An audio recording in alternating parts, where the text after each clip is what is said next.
లబానా లంబాడీలకు పోడు భూములకు సంబంధించిన పట్టాలు ఇవ్వాలని, ఎస్టీ రిజర్వేషన్ కల్పించాలని డిమాండ్ చేస్తూ మరోసారి నిరసన వ్యక్తం చేశారు. జాతీయ రహదారి NH-44 పైన బైఠాయించి నిరసన వ్యక్తం చేశారు. గంట పాటు బైఠాయించి నిరసన వ్యక్తం చేశారు. దాదాపు 1 కిలోమీటర్ వరకు వాహనాలు ఎక్కడివక్కడే నిలిచిపోయాయి. ఈ సందర్భంగా లబానా లంబాడీల రాష్ట్ర అధ్యక్షుడు తాన్సింగ్ నాయక్ మాట్లాడుతూ, ఎన్నికల సమయంలో లబానా లంబాడీలకు తెలంగాణ రాష్ట్ర ప్రభుత్వం ఇచ్చిన హామీలను మర్చిపోయిందన్నారు. లబానా లంబాడీలకు పోడు భూములు ఇస్తామని ఇవ్వకుండా మోసం చేశారని వ్యక్తం చేశారు. ఎన్నికలు వచ్చే సమయంలోనే లబానా లంబాడీలను గుర్తిస్తున్నారా?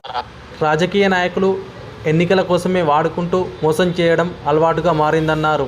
సీఎం కేసీఆర్ ఎన్నికల సమయంలో పోడు భూములు ఇస్తామని, ఎస్టీ రిజర్వేషన్ కల్పిస్తామని చెప్పి మాట తప్పాడన్నారు. లబానా లంబాడీలకు మోసం చేసే పార్టీలకు రానున్న ఎన్నికల్లో తగిన గుణపాఠం చెప్తామని వారు పిలుపునిచ్చారు.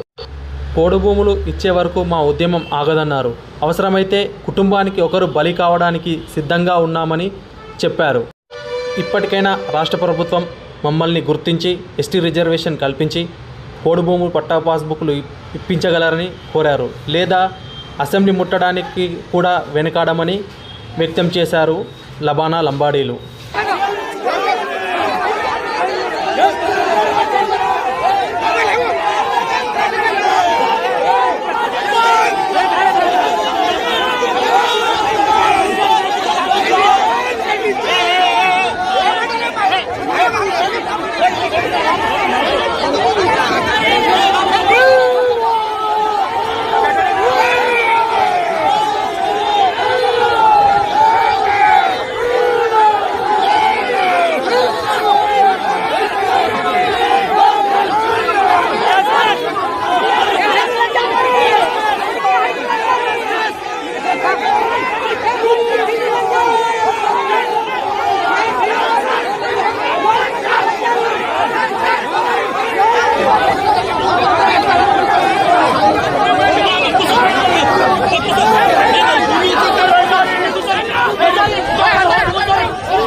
लेडीज बता लगे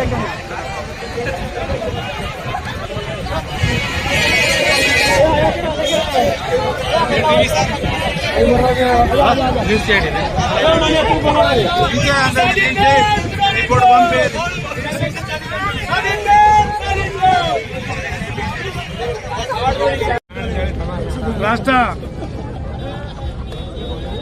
ముఖ్యమంత్రి గౌరవనీయులు కేసీఆర్ గారికి నేను ఒక రాష్ట్ర అధ్యక్షునిగా ఉద్యమ నేతల్లో మీరు మొదటి స్థానంలో ఇండియాలో అటువంటి వ్యక్తికి నీ ఆలోచన రాదా? ఎస్టీగా కొన్ని మేము 245లో మాకు మాట ఇచ్చావు, అమలు పరచడానికి వెనుక పని చేస్తున్నారు. ఇది చాలా అన్యాయం. ముఖ్యమంత్రి గారు, కేటీఆర్ గారు, గౌరవనీయ అన్నగారు, నువ్వు హామీ ఇస్తేనే నేను నీతోటి తోడుగా ఉన్నాను. ఈ సమాజం మీ వెంట ఉంటది. 245 జియోలో మేము 10-20 సంవత్సరాలు లబ్ధి పొందాం.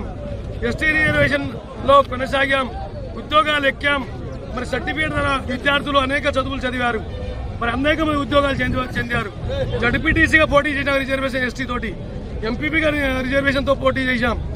అనేక పర్యాలు అభివృద్ధి చేసి ఓట్లు దండుకోవడానికి హామీలు ఇచ్చుకుంటారు పోతున్నారు తప్ప ఏ కమిషన్ పెట్టినా మాకు అన్యాయం అవుతుంది.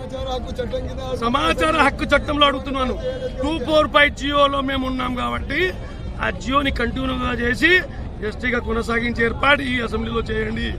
లేని పక్షంలో గుజ్జర్ లెక్క ఇంటికి 10 మంది సావడానికి సిద్ధమవుతున్నాం. ఇది ఆరంభం అంతే. ఇది పోరాటం స్టార్ట్ అయింది, అంతిమం కాదు. కాబట్టి ముఖ్యమంత్రి గారు ఎస్టీగా కొనసాగించు. కోడు భూములు మా వాళ్ళకి ఇచ్చినట్టు మాకు కూడా ఇయ్యు. పక్క పక్క గోరు బంజారా లబన బంజారా అన్నదమ్ములమే మేము. పక్క పక్క ఒకటే ఊర్లో కలిసి ఉన్నాం. మమ్మల్ని చిచ్చు పెడుతున్నారు మీరు రాజకీయ లబ్ధి కోసం. ఈ పని చేయొద్దని చెప్పి విజ్ఞప్తి చేస్తున్నా. దీన్ని అమలుపరచు. 245 జియోని ఖచ్చితంగా అమలుపరిచి మాకు న్యాయం చేస్తారని ఆశిస్తూ మరి ఈ రోజు జాతీయ రహదారి దిగ్బంధం చేశాం. రేపు అసెంబ్లీ ముట్టడి చేస్తాం, పార్లమెంట్ ని కూడా ముట్టడి చేస్తాం. కిషన్ రెడ్డి కూడా నేను కలవడం జరిగింది గౌరవ కేంద్ర మంత్రి గారికి. నువ్వు కూడా 245 జియోని అమలు పరిచేటట్టుగా కేంద్రం ఇచ్చినటువంటి జియోలో మేము ఇంకా క్యాన్సల్ కాలేదు, దాన్ని అమలు పరిచేదా. గతంలో అనేక 3 ప్రభుత్వాలు మారినాయి, మా రాతలు మారతలేదు. మరి కేసీఆర్ మీద భరోసా ఉండి ఇప్పుడు వెయిటింగ్ చేసినాం. ఇప్పుడు అమలు పరచకపోతే ఎప్పుడు కాదు, ఈనాడు కాకపోతే ఏనాడు కాదు. అందరు కలిసి మాకు న్యాయం చేస్తారు. 3 రోజుల రిజల్ట్ ఇవ్వాలా, ఇక్కడ అసెంబ్లీ మొత్తం మేమే ఉంటాం. మాకు ఎంత సంపేసినా కత్తు కటారాలు పెట్టినా మేము అసెంబ్లీ ముట్టడించడానికి సిద్ధంగా ఉన్నాం. ఇది ముఖ్యమంత్రికి వేడుకుంటున్నాం. మధురల వాహనాలు ఈరోజు తెలంగాణలో కేవలం అతి తక్కువ జనసంఖ్యలో నివసిస్తున్న ఒక సమూహము. ఇది ఉన్న చిన్న సమూహం కూడా వివిధ జిల్లాల్లో విభజించబడి ఉంది. మరి పెద్దగా ఎక్కడగుతా ఇప్పటికీ సామాజికంగా కానీ ఆర్థికంగా కానీ వెనుకబడి ఉన్నాము. ఇంకా జనజీవన స్రవంతిలో నాగరికత ప్రపంచంలో అడుగు పెట్టలేము. మరి మమ్మల్ని ప్రభుత్వం ఇప్పటికీ కూడా సవతి తల్లి ప్రేమని చూపెడుతూ ఎస్టీలుగా కాకుండా, అంటే ఎస్టీలుగా అన్ని అర్హతలు ఉన్నా కూడా రాజ్యాంగపరంగా మమ్మల్ని అత్యంత పోటీ నెలకొని ఉండే బీసీడీ కేటగిరీలో వేసిండ్రు. ఈరోజు ఎన్నో సంవత్సరాలుగా పోడు పట్టాలు సాగు చేసుకుంటున్నాము. మరి వాళ్ళకు కూడా పట్టాలు రాకుండా ఆ స్థానం నుంచి వెళ్ళగొట్టబడుతున్నారు.